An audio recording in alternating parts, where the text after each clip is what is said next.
नमस्कार। हमारे खास प्रोग्राम देखो सरकार, माँ के पैरों पे बेटे की लाश। हम आपको एक फ़ोटो दिखाने के लिए जा रहे हैं। इस फ़ोटो को देख के आपका कलेजा फटकर बाहर आ जाएगा। जी हाँ, ये फ़ोटो है ही ऐसी। ये फ़ोटो उत्तर प्रदेश के काशी की, शिव की नगरी काशी की, जहाँ पर एक बुजुर्ग महिला के जवान बेटे की कोरोना से मौत हो जाती है। वो अपने बेटे को अस्पताल में लेके जाती है, लेकिन वहाँ पर समय पर इलाज नहीं मिल पाता, उसके बेटे की मौत हो जाती है। बात यहीं पर ख़त्म नहीं होती है, बेटे को ले जाने की एम्बुलेंस भी नहीं मिलती है। हार कर बुजुर्ग महिला अपने बेटे को एक ई रिक्शा में डाल के ले जाती है। आप जरा गौर से देखिए इस फोटो को। माँ बैठी हुई है, फ़ोन कर रही है और बेटा का शव उसके पैरों पर पड़ा हुआ है। ये उत्तर प्रदेश का, योगी सरकार का, वहाँ का राज है और जहाँ की फ़ोटो है। कहीं ना कहीं नेता को शर्म आनी चाहिए कि हमारे देश में कोरोना ने सरकारी सिस्टम को फेल करके रख दिया है। सरकार की तमाम जो खामियां हैं वो उजागर करके रख दी है। इलाहाबाद हाई कोर्ट ने कहा था 5 जिलों में आप लॉकडाउन लगाइए, लेकिन उत्तर प्रदेश सरकार को नागवार गुजरा। उत्तर प्रदेश सरकार ने उस फैसले के खिलाफ सुप्रीम कोर्ट में याचिका डाल दी। ये क्या हो रहा है हमारे देश के अंदर? एक कोरोना ने सब कुछ हिलाकर रख दिया है। जब आपको पता था कोरोना महामारी खत्म नहीं हुई है, उसके बावजूद आपने किसी डॉक्टर की भर्ती नहीं की, इसके बावजूद आपने कहीं अस्पताल नहीं बनाए। आज इन्हीं विषयों पर हमारे साथ बातचीत करने के लिए हमारे खास मेहमान मौजूद हैं। यह है दिल्ली हाई कोर्ट के एडवोकेट, इसके साथ ही पॉलिटिकल पार्टी से जुड़े हुए हैं अमित कुमार मिश्रा। आइए इनसे बातचीत करते हैं। सर, फोटो आपने देखी, एक माँ है, ई रिक्शा में है, बेटा जो है उसकी मौत हो गई कोरोना से और वो माँ के पैरों पर पड़ा हुआ है। क्या कहेंगे इस फोटो को देख के? क्या लगता है आपको? फ़ोटो हमने भी देखी सोशल मीडिया में। काफ़ी हृदय विदारक स्थिति है और जो आज की अमूमन हर स्टेट में ये हालात आ रहे हैं, देखने को मिल रहा है सोशल मीडिया में, न्यूज़ में। और इस परिस्थिति को, जहाँ तक आपने इलाहाबाद हाई कोर्ट की आपने बात करी, माननीय न्यायालय इलाहाबाद हाई कोर्ट को इस विषय में संज्ञान लेकर ये डायरेक्शन देना पड़ा कि 5 बड़े शहरों में लॉकडाउन लगा दिया जाए।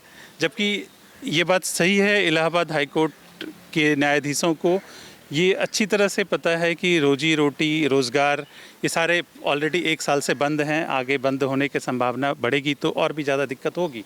लेकिन ये स्थिति क्यों पैदा हुई, ये कहीं ना कहीं सवाल उठाता ज़रूर है और न्यायालय को इस पे संज्ञान लेना पड़े, ये और भी दुखद और चिंताजनक, सोचने वाली विषय है।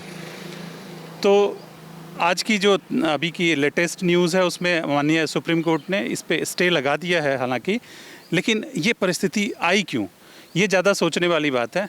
तो मेरा तो मानना ये है कि गवर्नमेंट मैशनरी, गवर्नमेंट में जो भी वर्क कर रहे हैं, डॉक्टर की team, organisations, self help group, police, इनको एक स्ट्रैटेजिकल वे में चीज़ों को आने से पहले एक डिजास्टर मैनेजमेंट की जैसे टीम होती है उस तरह से वर्क करना चाहिए, जिसमें मिनिमम रिसोर्सेज का मैक्सिमम एक्सप्लॉयटेशन करके चीज़ों को इमीडिएट कंट्रोल किया जा सके। और जहाँ तक बात है अवेलेबिलिटी ऑफ ऑक्सीजन, बेड्स की, तो टेम्पररी बेड्स भी बनाए जा सकते हैं। हर जैसा कि डॉक्टर की हम भी न्यूज़ में देख रहे हैं और कई सारे डॉक्टर्स की ओपिनियंस भी आ रही हैं, 80% पेशेंट्स को भर्ती की ज़रूरत नहीं है, लेकिन गाइड की तो ज़रूरत है, डॉक्टर्स की इमीडिएट प्रिस्क्रिप्शंस की ज़रूरत है, दवाई की ज़रूरत है। एटलीस्ट गवर्नमेंट को एक शिविर बना ले, जैसे कुंभ में हम अरेंजमेंट कर पाते हैं, जैसे बड़े बड़े संत महात्मा के सुनने में जो सत्संग होता है उसमें अरेंजमेंट करते हैं। आप कई लोगों को धार्मिक तीर्थ यात्रा पर जब भेजते हैं तो टेंट की अरेंजमेंट करते हैं। टेम्पररी अरेंजमेंट करें जिसमें एक गरीब आदमी भी रिक्शा से भी आ जाए तो वो उसको देखा जा सके और इमीडिएट उसको दवाई दे के। सबसे बड़ा सवाल ये खड़ा होता है कि जो फोटो है, ये फोटो बड़ी मार्मिक फोटो है और कहीं ना कहीं दिल को ये फोटो ऐसी छू गई है, कहीं से कलेजा बाहर आ गया है। इस फोटो के अंदर माँ अपने बेटे के लाश को पैरों के पे रखी है। क्या हम इसी भारत में रहते हैं जहां हम कहते हैं कि भारत हमारा बहुत विशाल देश है, भारत हमारा देश प्रगति कर रहा है, हम ट्रिलियन की बात करते हैं, लेकिन आज हमारे देश की जो व्यवस्था है, क्या आपको शर्म नहीं आती हमारे नेताओं को देखकर फोटो को? बिल्कुल, मुझे शर्म से ज़्यादा मैं यही सोचता हूँ कि हमारे देश की जो सिस्टम है उसमें जो लोग काम कर रहे हैं वो एक विषम परिस्थिति में काम करने के लिए कितने योग्य और तैयार हैं। जबकि ये एक विषम परिस्थिति है, जो नॉर्मल कंडीशन नहीं है, ये सबको मालूम है। इसलिए लॉकडाउन भी लगाया जाता है, रिस्ट्रिक्शंस भी लगाए जा रहे हैं, बहुत तरह की चीज़ों को रोका गया है। लेकिन इस बीच आम जनता, जिसकी पहुंच पहले भी डॉक्टर तक नहीं थी, और चीज़ें फैली जा रही हैं, वायरस जो है हर घर में फैलता जा रहा है, गवर्नमेंट को एक ऐसी मैनेजमेंट सिस्टम को लाना चाहिए जिसमें कि ट्रीटमेंट का जो 80% पर्सन है, जिसको कि इमिडिएटली सेव किया जा सके, उसको सेव करें। 20% को आप कैटेगरी बना के आप उसको सिस्टमेटिक ढंग से चीज़ों को अरेंज करें। गवर्नमेंट की मशीनरी जब 100% इसी चीज़ों में लगना दिखाया जा रहा है, कि दिख रही है कि 100% हमारा सिस्टम इसी चीज़ के लिए वर्क कर रहा है, तो आप एटलीस्ट जान माल की रक्षा करने के लिए एक बेहतर स्ट्रेटजी इमीडिएट क्यों नहीं फॉलो कर पाते। ये गवर्नमेंट की मशीनरी का कहीं ना कहीं हर स्टेट का ये फेल्योर आ रहा है नज़र। और ये बताइए मुझे, ठीक फेलियर है, लेकिन इस तस्वीर को देखकर आप क्या कहेंगे कि सरकार को शर्म नहीं आनी चाहिए कि आप कहते हैं कि हम इतने बड़े सूबे के मुख्यमंत्री हैं, और जहां पर एक बुजुर्ग महिला अपने बेटे के शव को ले जाने के लिए उसको एम्बुलेंस की सुविधा नहीं मिल पाती है? मैं थोड़ा सा इस पे सरकार की जहाँ तक बात करें तो सरकार, हम चीफ मिनिस्टर को ही सिर्फ ना माने। सरकार में छोटे कर्मचारी से लेकर बड़े कर्मचारी तक सभी आते हैं, और मैं सभी कर्मचारी को यही अनुरोध करना चाहूँगा, और मैं उनके बारे में यही सोचता हूँ कि उनको अपना वर्क, अपने नौकरी के एक रिटर्न जो वर्क है उससे ज़्यादा आगे सोचना चाहिए, विजनरी होना चाहिए।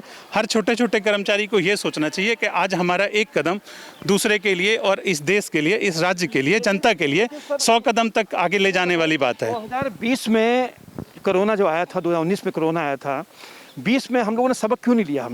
हमको लगा कि कोरोना ठीक थोड़ा धीमा पड़ गया है, तो हम बेफिक्र हो गए हम लोग। मुझे कहीं ना कहीं ये लगता है कि पूरी देश की जो निगाहें हैं किसी एक पर्सन पर टिक के रह गई।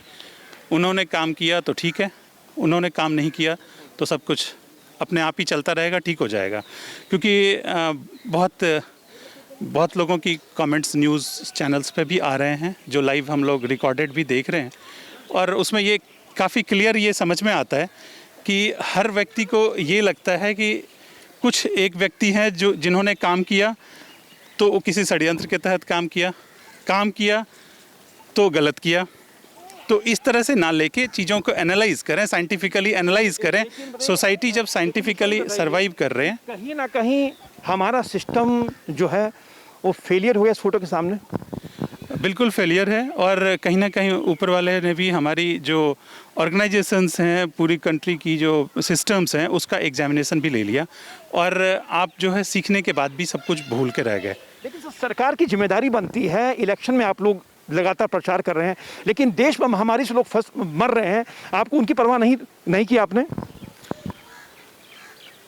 देखिए, जहाँ तक डेटा दिख रहा है उसमें मैं इस पे बहुत ही लिमिटेड कमेंट कर पाऊँगा, क्योंकि जो प्रचार हो रही हैं तो प्रचार को भी शायद सुरक्षित ढंग से किया जाना चाहिए। इसके इलेक्शंस कमीशंस की रिस्पॉन्सिबिलिटी है, और उसके अलावा हर स्टेट में बिना प्रचार के भी चीज़ें फैल रही हैं, तो ये अदर स्टेट्स को भी देखना चाहिए कि किस तरह से उसको प्रिकॉशनरी मेजर्स लेके देखा जाए और उसको रोका जाए। यदि फैलने का इन्फॉर्मेशंस आ गया, जब किसी चीज़ को बढ़ते हुए देख रहे हैं आप, तो आपको कैसे रोकना है, ये प्रिवेंटिव मेजर्स इमीडिएट लेना है, ना कि हमको ये देखना है कि कहाँ क्यों किस वजह से आ रहा है।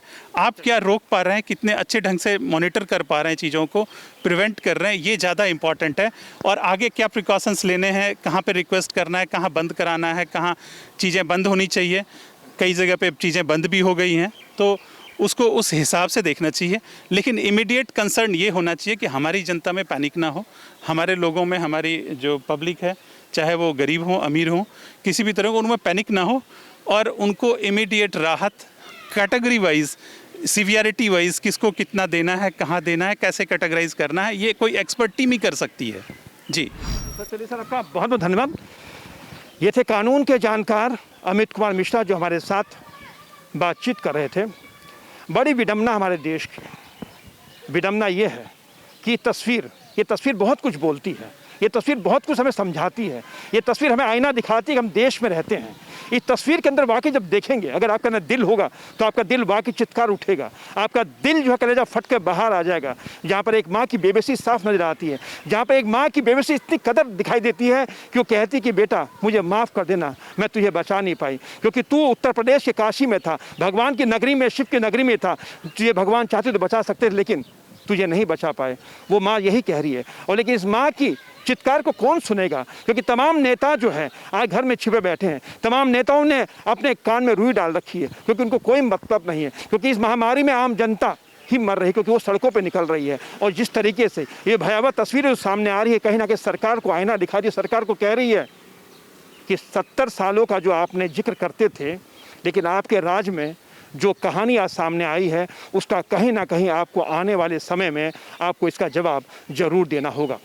ये था हमारा खास प्रोग्राम देखो सरकार, माँ के पैरों में बेटी की लाश। आपको कैसा लगा हमें ज़रूर बताइएगा। नमस्कार।